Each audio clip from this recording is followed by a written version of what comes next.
자, 하나님의 말씀이 있는 곳에 은혜와 기쁨과 영광이 있습니다. 자, 오늘 특별히 구약 개간대 소리가 알아보고 있는데요. 이 성경은 우리가 알고 있다시피 구약과 신약으로 구성되어 있습니다. 그리고 이 모든 성경이 구약과 신약이 오류가 없는 하나님의 말씀으로 우리는 믿고 있습니다. 우리 믿음으로 다 같이 그렇게 동의하고 고백하고 있습니다. 그렇지만 모든 분들이 그렇게 동의하고 있지는 않습니다. 신약은 예수님의 복음, 하나님의 사랑이 나타나 있지만 구약에는 그런 예수의 모습이 나타나 있지 않기 때문에 하나님의 말씀이 맞나, 구약이 정말 하나님의 말씀이 맞는지 의심하는 분들도 있습니다. 신약에 나타난 그 복음과 그렇게 크게 연관되어 있다고 생각하지 않기 때문입니다. 제 후배 중에 이런 의문을 가지고 저에게 찾아온 친구가 있었습니다. 그 친구는 저에게 물어봤습니다. 신약은 하나님의 말씀인 것을 제가 믿겠는데 구약은 하나님의 말씀으로 믿어지지가 않아요. 이렇게 질문했습니다. 너무나 의외였습니다. 왜냐하면 이 친구는 교회도 열심히 섬기고 또 기도도 열심히 하고 은혜를 받아서 다른 친구들을 모아서 함께 기도했던 친구였기 때문입니다. 다른 누군가 봐도 가장 뜨겁게 신앙생활한 친구였는데 구약이 믿어지지 않아요. 이렇게 저에게 와서 고민을 내어놓았습니다. 저 어떻게 대답한 게 가장 좋을까요? 제가 없는 믿음을 불러일으킬 수도 없고 저는 간단히 이렇게 말했습니다. 신약에서 예수님이 구약에 있는 것이 하나님의 말씀이라고 말씀하셨어. 저 이렇게 예수님의 의지에서 말했습니다. 그때 그 친구가 그렇다면 저도 구약을 하나님의 말씀으로 믿겠습니다. 이렇게 하고 돌아갔습니다. 자, 역사적으로 구약은 많은 의심을 받아왔습니다. 2세기에는 말시온, 마르키온이라고 불리는 이단이 있었는데요. 이 이단은 신약은 정경으로 인정하지만 구약은 정경으로 인정하지 않았습니다. 배척하고 신약만 인정했습니다. 구약에 나타난 하나님 그리고 신약에 나타난 하나님이 다르다고 그들은 주장합니다. 구약의 하나님 어떤가요? 진노에 가득 찬 하나님의 모습이 아닌가요? 벌을 내려주시고 심판하시는 그런 진노의 하나님과 신약에 나타난 모든 사람들을 구원을 원하시는 사랑의 하나님이 결코 같을 수 없다고 그들은 주장했습니다. 구약과 신약은 연결이 없다고 그들은 생각했습니다. 자, 이런 관점은 지금 살고 있는 우리와 완전히 무관하다고 할 수는 없습니다. 그리스도인들 가운데도 그런 의문을 가지고 있는 분들이 있고 또 예수를 믿지 않는 세상 사람들은 구약과 신약의 하나님이 다르다고 말할 때도 또 많이 있습니다. 서로 분리해서 생각합니다. 이렇게 구약과 신약을 분리해서 생각한다면 많은 오류에 빠지기 쉽습니다. 우리가 오류에 빠지지 않기 위해서는 이 성경에 대해서 바른 이해가 필요합니다. 성경을 바르게 이해하고 바르게 공부하는 거죠. 이 공부라고 하니까 갑자기 머리가 아파하시는 분들이 있을 것 같습니다. 하지만 공부라는 것은 우리의 생활과는 멀리 떨어져 있지 않습니다. 시편은 우리가 하나님의 말씀을 가까이 하는 것 그리고 공부하는 것이 복이라고 말하고 있습니다. 우리 다 같이 시편 1편 2절 다 함께 읽겠습니다. 오직 여호와의 율법을 즐거워하여 그의 율법을 주야로 묵상하는도다. 아멘.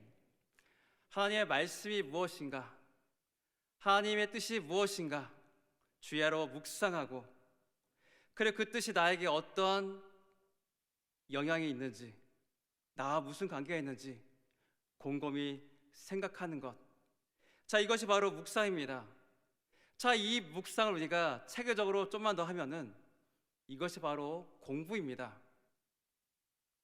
구약성경을 공부하는 것은 성경 자체만을 공부하는 것에 머물지 않습니다.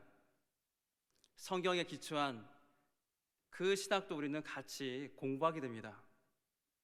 성경의 양은 대단히 방대합니다. 자, 우리는 성경의 무수한 사건과 무수한 인물들 다 알고 있습니다. 그렇지만 그런 사건과 그런 인물들이 따로따로는 우리가 한 사람 한 사람 이야기는 알고 있지만 그 이야기가 어떻게 이어지는지는 우리가 잘 모를 때가 많이 있습니다. 이렇게 방대한 성경 내용을 인도해주는, 그래 안내하는 방법이 있다면 얼마나 좋을까요? 우리를 바르게 인도하고 그 방대한 성경을 바르게 해석할 수 있는 도구가 있다면 얼마나 좋겠습니까? 그 안내자이고 그 도구가 바로 신학이고 교리입니다. 그런데 이렇게 해석의 도구인 신학과 교리를 거부하는 일이 있습니다. 성경이면 됐지, 뭐가 더 필요해? 성경 이해의 것을 말하면 안 된다고 주장합니다. 성경만 이야기해야 된다고 말합니다. 이런 주장은 틀린 말이 아닙니다. 성경은 정말로 중요합니다. 우리는 성경 중심이어야 합니다. 하지만 대부분의 이단들은 성경만을 강조합니다. 신학은 필요 없다. 교리도 필요 없다. 오직 성경만 있으면 된다. 자, 이들의 말은 그럴듯해 보입니다. 성경만 있으면 다 되지 않습니까? 그런데 우리가 이들의 주장을 조금만 더 깊이 생각해 본다면 이들의 오류를 발견할 수 있습니다. 성경은 이렇게 해석해야 돼. 이것이 바른 해석이야. 다른 해석은 옳지 않아. 그들은 그들 나름대로의 해석을 다 가지고 있습니다. 그 해석, 어떻게 이 성경을 해석하는가? 그런 방식이, 그 자체가 그들이 그렇게까지 비판하는 신학이고 교리입니다. 그들은 신학이 없고 교리가 없다고 하지만, 성경만을 말한다고 하지만 그들의 해석 자체가 교리이고 신학입니다. 이 신학과 교리가 무엇인지 간단히 설명하자면 성경 해설의 틀입니다. 우리는 성경을 잘못 해석하는 경우가 있습니다. 우리의 지식과 우리의 경험이 완전하지 않기 때문입니다. 우리의 경험과 지식이 완전하지 않지만 우리가 바르게 인도함을 받는다면은, 바른 해석의 방법을 우리가 안다면 우리도 바르게 성경을 해석할 수 있습니다. 많은 여러 가지 성경 해석의 틀이 있습니다. 그렇지만 모든 것이 다 옳은 해석의 틀은 아닙니다. 성경을 올바르게 해석하게 하는 그 틀, 체계적이고 구체적인 틀이 중요합니다. 오늘 우리가 읽었던 이 말씀에는 구약 성경을 우리가 어떻게 해석해야 할지 그 해석의 틀을 우리에게 알려주시고 있습니다. 어떻게 구약 성경을 바라보고 그 다양한 내용들이 신약의 성경과 이어지는지를, 연관되어지는지를 우리에게 알려주는 틀입니다. 예수님은 구약을 어떻게 해석하셨을까요? 예수님의 이 구약을 바라보는 방법은 우리가 구약을 해석하는 그 방법을 알려주기 시작합니다. 우리 다 함께 44절 읽어보겠습니다. 또 이르시되 내가 너희와 함께 있을 때 너희에게 말한 바 곧 모세의 율법과 선자의 글과 시편에 나를 가리켜 기록한 모든 것이 이루어져야 하리라 한 말이 이것이라 하시고. 아멘. 나를 가리켜 기록된 모든 것, 그 모든 것이 다 예수님을 기록한 것이라고 말씀하고 있습니다. 자, 이러한 예수님의 말씀은 우리가 구약 성경을 해석할 때, 구약 성경을 읽을 때 예수님 중심으로 해석해야 한다는 것을 강력하게 말씀해주고 있습니다.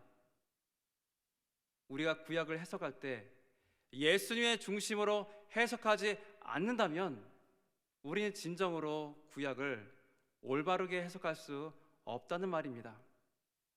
예수님께서 부활하셨을 때 제자들은 구약을 바르게 해석하지 못했습니다. 엠마오로 가는 두 제자, 이 두 제자에게 예수님이 나타나셨습니다. 예수님께서 그들 앞에 나타나셨지만 그들은 그 예수님을 알아채지 못했습니다. 이게 말이 되는 일인가요? 하나님께서 그들의 눈을 가리셨기 때문에 그들은 하나님의 아들이신 예수님을 알아보지 못했습니다. 그렇지만 또 한 가지 이유는 그들이 구약을 해석함에 있어서 예수님의 부활에 대해 그들이 생각하지 못했기 때문입니다. 하나님께서 그들을 통해서 구약의 바른 해석을 알려주시고 있습니다. 엠마오로 가고 있던 이 두 제자, 이 제자들은요, 메시아이신 예수를 믿었습니다. 그리고 선지자라고 고백합니다. 그리고 이스라엘을 속량할 자로까지도 고백합니다. 구약 성경에 있는 그대로 예수님을 고백하고 있습니다. 그들에게 있어서 이 예수님은 다시 새로운 출애굽을 가져오실 분이었습니다. 로마의 압제로부터 자기의 민족을 해방시킬 그 구원자로 믿었습니다.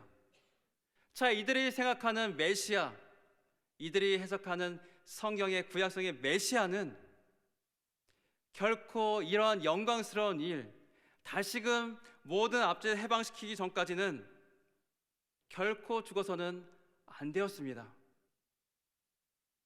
다윗의 왕위를 위한 진정한 왕으로서 모든 대적을 물리치고 새로운 다윗의 왕조를 일으켜 세우실 그 메시아를 이들은 고대했습니다.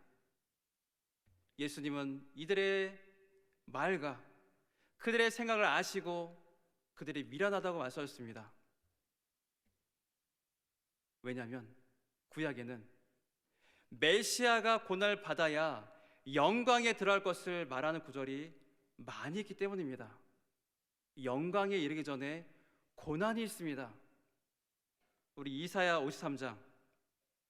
53장은 고난받는 메시아를 말씀합니다.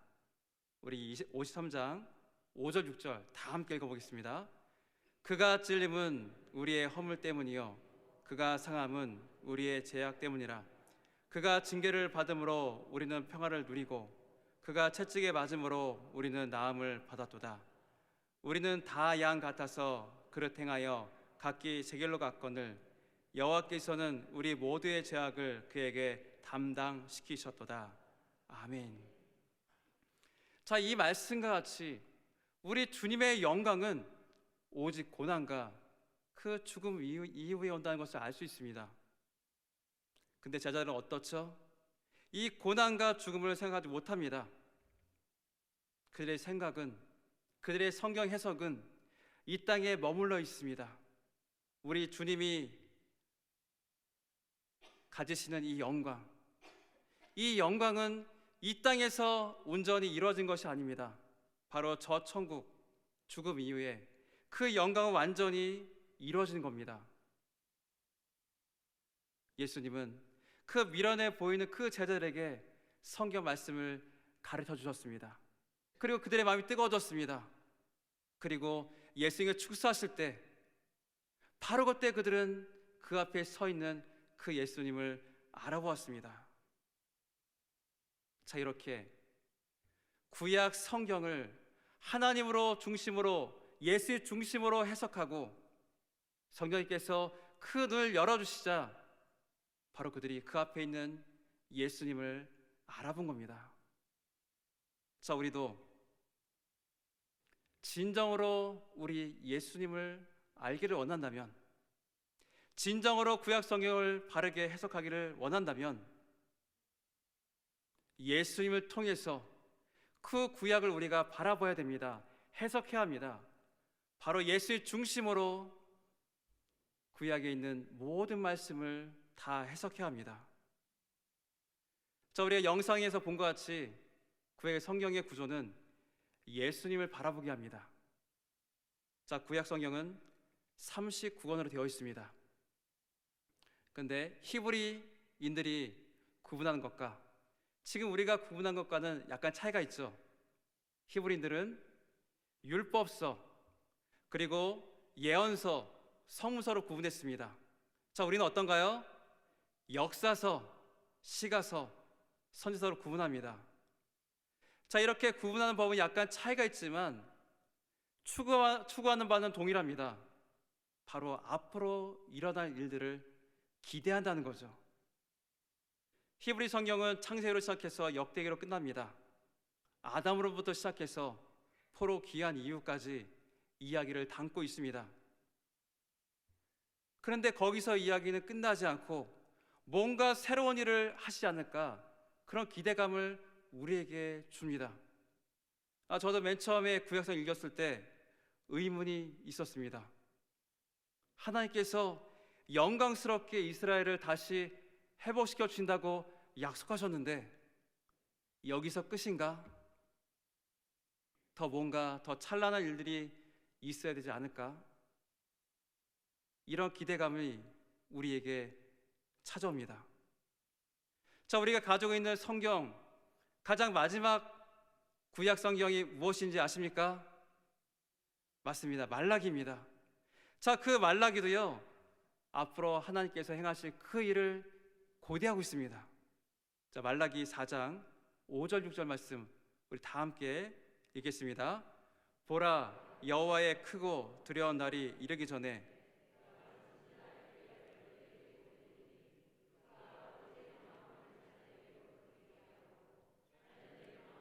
그들의 아버지에게로 돌이키게 하리라. 돌이키지 아니하면 두렵건대 내가 와서 저주로 그 땅을 칠까 하노라 하시니라. 아멘. 자, 이 마지막 말라기서도 다시 오실, 앞으로 새로 올 엘리야를 기대하고 있습니다. 그래서 다시 올 그 엘리야를 고대하게 되는 거죠. 근데 그 엘리야가 누구인가요? 신약 성경은 그 엘리야가 누구인지 우리에게 말해주는데요, 바로 세례 요한입니다. 낙타털을 옷을 입고 가죽띠를 띠고 광야에서 하나님의 임재를, 하나님의 심판을 외치는 사람이었습니다.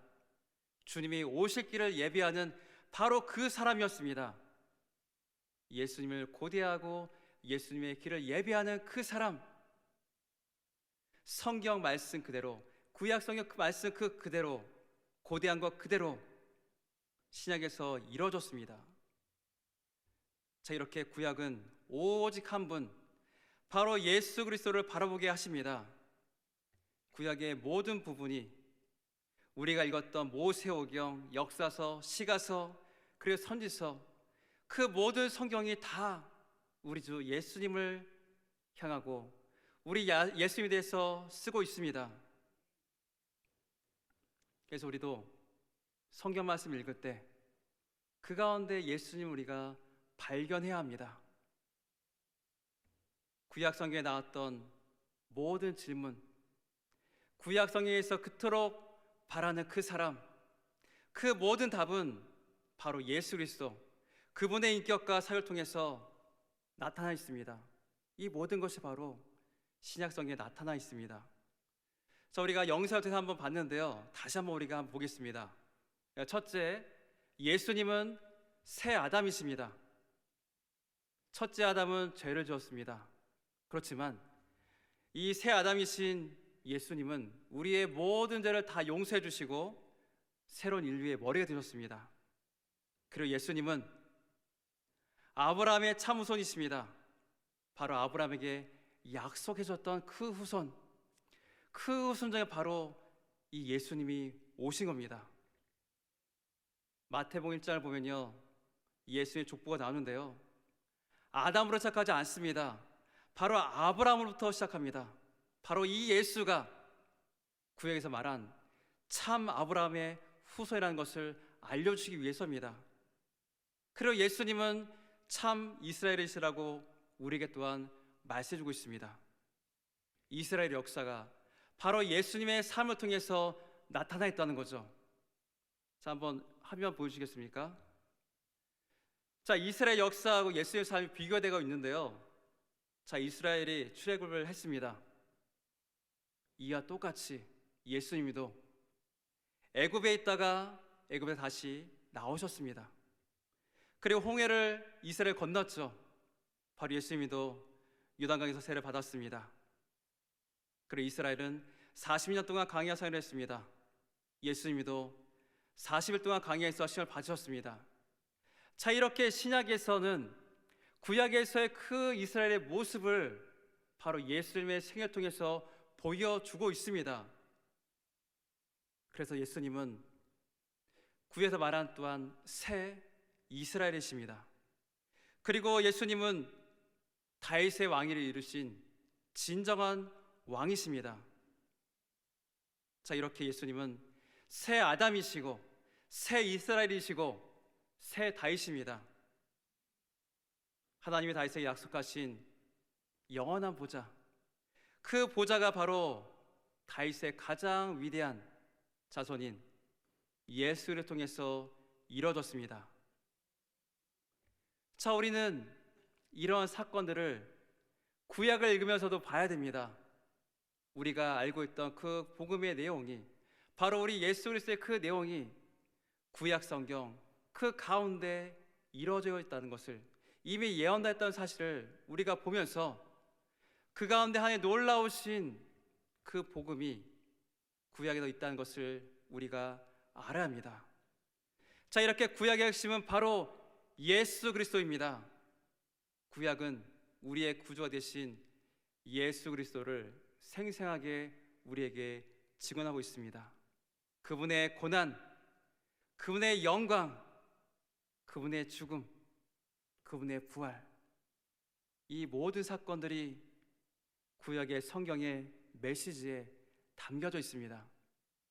자, 그렇기 때문에 우리가 구약 성경을 바르게 해석하기 위해서는 바로 예수님 중심, 예수님이 행하신 그 모든 일들을 가지고 우리가 구약 성경을 바라봐야 합니다. 그러면요, 우리가 예수님의 중심으로 해석할 때 예수님이 하신 그 일들이 구약의 성경을 읽을 때 우리에게 다가오기 때문에 그 말씀이요, 우리 가운데 놀랍도록 큰 은혜로 다가옵니다. 큰 기쁨으로 다가옵니다. 바로 이 약속하신 그 말씀 그대로 하나님께서 예수님을 보내주시고 그 모든 일들을 다 이뤄주셨구나. 이런 은혜가요, 우리에게 기쁨이 되고요, 우리에게 감사가 되고요, 그리고 앞으로 주님께서 행하실 그 모든 일들을 우리도 바라보고 나갈 수 있는 그 희망과 힘을 우리에게 주십니다.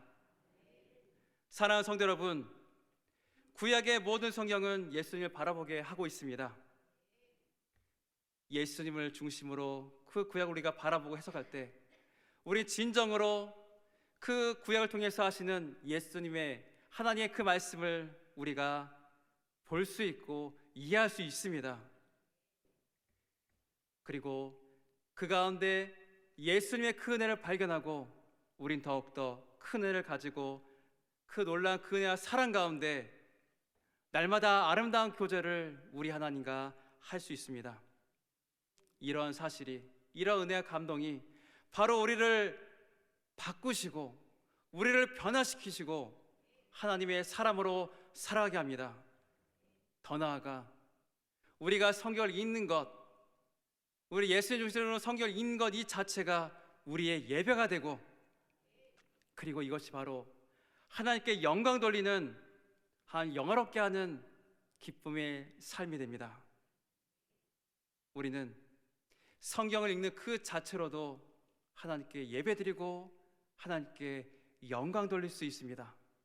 우리 다 함께 이 은혜와 영광에 함께 참여하시길 바랍니다.